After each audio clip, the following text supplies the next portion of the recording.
Hey, how's it going, you guys? It is Spider64 back here with another special review. And in today's special review, guys, in today's video, I am going to be here to review Captain America Civil War.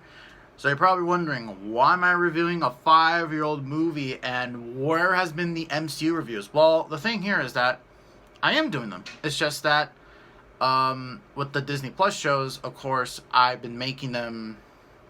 I've been reviewing them after the series is finished. So the Loki review is gonna come out probably next Friday or probably next Wednesday at the most. Depends on whether I'm tired or not. All that sort of stuff. It's been weird because now the episodes are coming out on a Wednesday night. So yeah. But in terms of the movie reviews, yeah, they have been lacking a little bit. I know that for sure. But the reason why I'm doing it for Captain America Civil War is because this movie, it does tie in to the next MCU movie that is going to come out tomorrow. Or some of you will probably watch it midnight tonight, either the theater or on Disney Plus.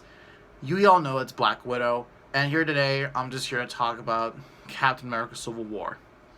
The thing is about Captain America Civil War is that it was very special for me, not only for a few reasons. The reason is because the first time, I knew the Captain America character for a long time, but when I saw the first Avenger, which by the way, I gotta say, Captain America has the most underrated trilogy in the MCU. People like to talk about the Iron Man trilogy, and I guess, in the Avengers quadrilogy, but not a lot of people really talk about the Captain America, I guess, trilogy, because I think all the movies in that trilogy, I think they're great. I think they're really great. But this one, it takes the cake. It really, really takes the cake. So Captain America Civil War, what's the movie all about? Well, Captain America Civil War is a semi-adaptation of the Civil War comic that came out around 2005, and if you hear the fan, I'm sorry, I'm like hot as fucking here. So like I said before, Captain America Civil War is a semi-adaptation of the Civil War comic in which the superheroes are divided on a new law that basically means, hey, superheroes are registered now, you have to give up your secret identity. But here in the MCU is a little bit different. The big key difference is no secret identities, but you're limited on what you can do. And really, really the heroes are divided, of course, by the politics of real world issues and whatnot, sort of have you, which I gotta also admit, Marvel does a really good job when really exploring those issues. Of course, because, what I feel like is a big main issue is that, just the government likes to restrict a lot of things and is taking rights away from a lot of people and whatnot, sort of have you. And really, I gotta say, Cap and Tony, they're really, both of them have understandable choices as to the reason why that one would take the other side. Captain America is against registration, while Tony is all for it, because Tony feels the guilt for creating Ultron, so he's trying to fix his sins, whatnot, sort of have you, which, really, we know in Endgame he does do that. And as for Cap, literally, the dude fought against Nazis who wanted to, rule against people and, who wanted to control people. We all know the people in Nazi Germany, they were brainwashed and whatnot, sort of have you. So you understand where Cap's coming from, and you understand where Tony is coming from. That part of the movie I felt like was really, really interesting, but but the plot had to be going on, as there's a conspiracy about the Winter Soldier enacting a crime. Which, by the way, Sebastian Stan as Winter Soldier, he was great here, and actually, it's actually kind of unfortunate because this is where the character was really shining up until they kind of abandoned his character up until Falcon and Winter Soldier. I wanted to see more of Bucky, and thankfully we did get it in Falcon and Winter Soldier. But by the way, all the actors do a great job at the roles and whatnot, sort of have you. Even the characters that don't really have much of a role to play here this is something I just also need to say here is that most of the actors, okay, or I have to talk about most of the characters and the actors. I gotta mention Chris Evans, RDJ, Sebastian Stan, Scarlett Johansson, all of these, all these actors, Chadwick Boseman as well.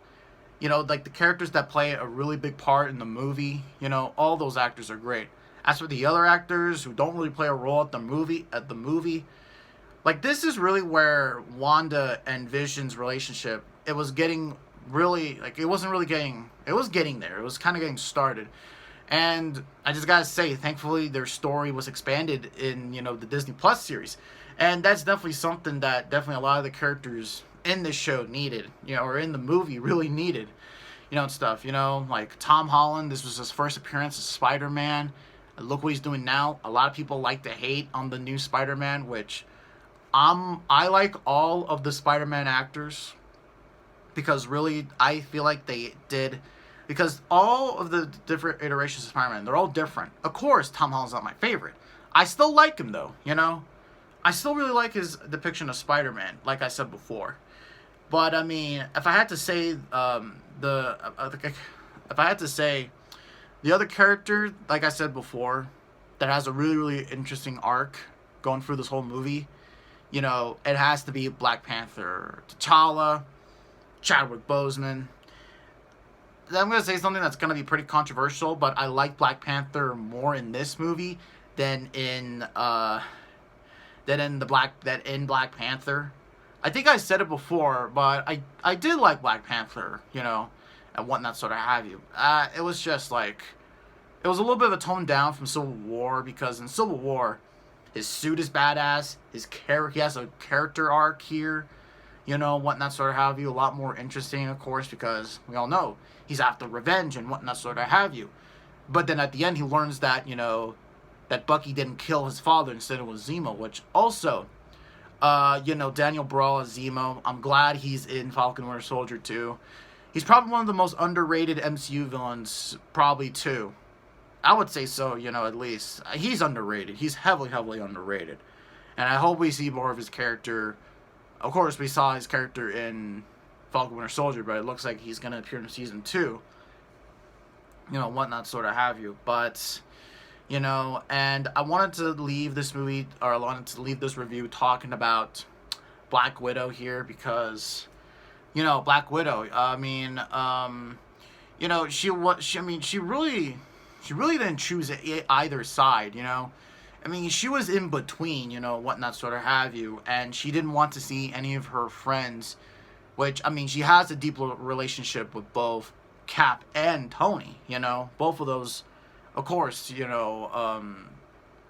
because in the previous movie, in Winter Soldier, both Cap and Black Widow, they had a, brother and sister relationship in Winter Soldier, and that was, that's probably my favorite movie Black Widow was ever in, or that's probably, not only because, Winter Soldier is one of my favorite MCU movies, but also just because, that was really, really where Black Widow's character, or that's where Natasha's character shines and all that sort of stuff. And of course, because Black Widow is gonna, this movie is technically, it's technically a prequel, and it's a sequel to Captain America's Civil War. So, yeah, we're gonna see what she's done for the events of Civil War and Infinity War. So that's gonna be something interesting to see. Definitely, for sure. But talk about Civil War, I've said a lot of positive things about this movie. If I can't critique one thing, I guess I could critique one thing, is that I do agree with a lot of people that the movie looks kind of shitty. Like, okay, the quality looks really bad. The whole thing is gray and whatnot, sort of have you. And that was really a problem, really, with, it's mainly a problem in Civil War and also in Avengers Endgame. Because the film quality looks like crap, because you got all the other MCU movies where everything's bright and colorful, whatnot, sort of have you. Then you got these dark, it's like, it's not even trying to be like Zack Snyder, because Zack Snyder clearly has you know, has a style. But this, it's no style. It just looks plain bad, you know? And that's the problem, really, with some MCU movies, I have to agree, is that most of these movies come out way too... Like, we have MCU movies that come out way too much. And really, it's kind of like, these are, like, kind of the visual effects artists don't even get a chance to at least maybe, I don't know, color grade the movie, you know? I'll leave a link in the description to see the airport battle scene, where all the colors are brightened up. Like, you can actually see the colors of, like, a Hawkeye suit, you know, and all that sort of stuff. So, yeah, you know. So, really, that's all I have to say about the Civil War, you know. So, just thank you guys so much for watching. Tell me what you thought of Captain America Civil War. And also, if you're going to the theater, like I am, of course, let's all be safe. Let's enjoy Black Widow. Let's forget about politics and all the stupid stuff in the world. And if you're watching on Disney Plus, enjoy your time. Thank you guys so much for watching, and we will see you in the next video, which will probably be the Black Widow review. So yeah.